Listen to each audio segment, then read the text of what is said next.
একটু খেয়াল করে শুনেন। কি ব্যাপার, কি হয়েছে? কি আর হবে, তোমার বোন মনে করছে তুমি এখানে টাকার গাছ লাগাই রাখছো, তোমার এখান থেকে টাকা ছিড়বে আর নিয়ে নিয়ে যাবে। টাকা টাকা খাই খাই করতে করতে তো স্বামীটারে খাইছে, এখন চাইতেছে তোমার আর আমারে খাইতে। তোর কি লজ্জা শরম কিচ্ছু নাই?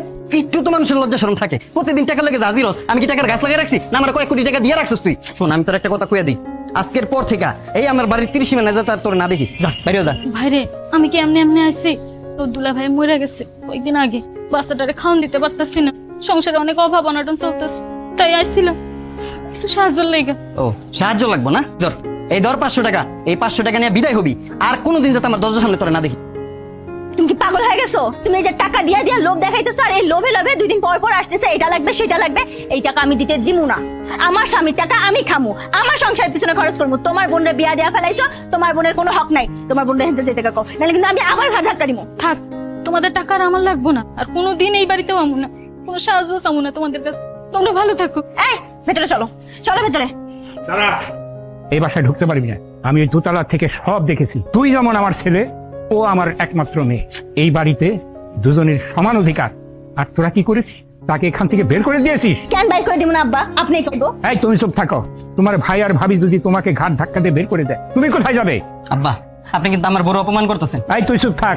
তুই যেদিন তোর বোনের কাছে ক্ষমা চেয়ে ওকে ভালোবেসে এই বাড়িতে নিয়ে আসতে পারবি, ওই দিনই এই বাড়িতে তুই ঢুকতে পারবি। আর যদি না আনতে পারিস, তাহলে এই বাড়ির দরজা তোর জন্য বন্ধ। যা, বেরিয়ে যা, যা।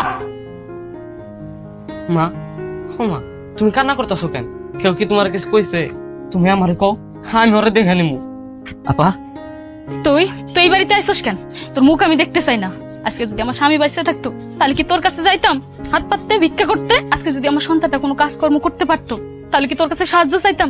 তুই আমার ভাই হয়ে কেমনে পারলি ঘাত ধাক্কা দিয়ে বাড়ি থেকে বের করে দিতে? তুই আমার ভাই না, আজকে থেকে মনে করবো আমার ভাই মরে গেছে। আপা, ভাইয়ের সাথে এখনো রাগ করে আছেন? বোন রে, আমি ভুল করছি, সব দোষ আমার। তুই আমার দয়া করে মাফ করে দে। চল আমার লগে বাড়ি চল। আব্বাই কইছে যদি আমি তোর আমাকে বাড়িতে না নিতে পারি, তাহলে আব্বা আমার বাড়ি থেকে বাই করে দিব। আর যদি আব্বা বাই করে দেয়, আমার এই সুখের সংসারটা বোন থাকবো না, ঢং করে দেবো। তুই আমার সংসারটারে বাঁচাবো। আপা, আপনার ভাই কইলো তো আপনি যদি বাড়িতে না যান, তাহলে সংসারে অনেক বড় অশান্তি লাগবো। ও, তার মানে নিজের স্বার্থে লেগে আইসস? সারা জীবন নিজের স্বার্থে লেগে আমার ব্যবহার করছিস। তোর জন্য অনেক কষ্ট করছি, দরকার পড়লে আবার করবো। তোর সংসার ঠিকানোর লাগে আমি সব করবো, যামু আমি ওই বাড়িতে, কিন্তু নিজের স্বার্থে লেগে না, তোর স্বার্থের লেগে। আমার কপাল যদি ভালোই হইতো, তাহলে তবু বাড়িতে গিয়া এত অপমান, এত লাত্তি উষ্টা খাইতাম না। বাহ, চুপ করেন না, এমনি করে আর কইেন না। ভুল তো আপনার ভাই একলা করে নাই, আমিও করছি।